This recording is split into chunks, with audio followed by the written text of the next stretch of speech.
When you think about some of the lessons you've learned along the way, so you went from kind of being marketing and kind of brand management kind of individual contributor in many ways to then leading teams of teams. So what have been some of the learnings you've had along the way in that journey? I think one of the most impactful things and important things that I've learned along the way is that you can lead from any seat.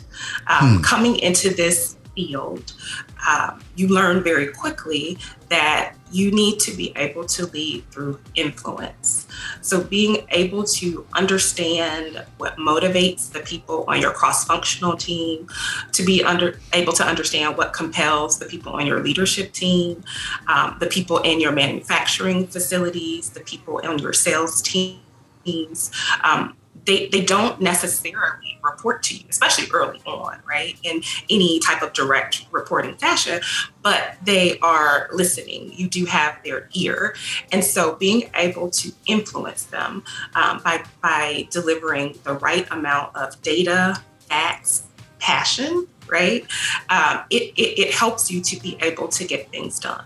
And so I think that's one of the things that has really served me well, is being able to really listen to understand, connect with people, no matter where they're at in the enterprise, no matter which title they have, really being able to hear, understand, and then choicefully use what I know to influence them to get what I believe we need to get done.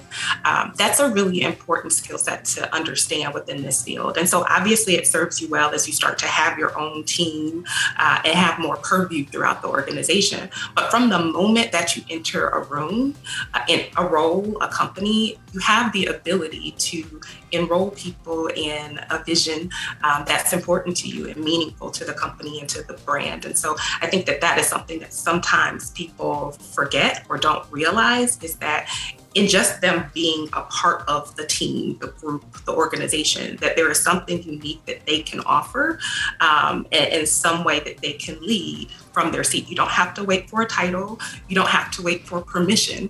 What you do have to have is a bit of curiosity, courage, right? And the ability to get people engaged in what you're trying to do or accomplish. I love that combination of curiosity and courage. I love that. It reminds me, I had a dinner with a dear friend of mine last night. He was a fellow MBA grad with me, and he was telling me something very similar. He said early on, he went into consulting. He said early on, my mindset was, I'm just going to do the work, not complain, and never complain, and just sit down, keep my head down, do really good work, with the idea that I'll be seen and recognized. He said, I totally screwed that up.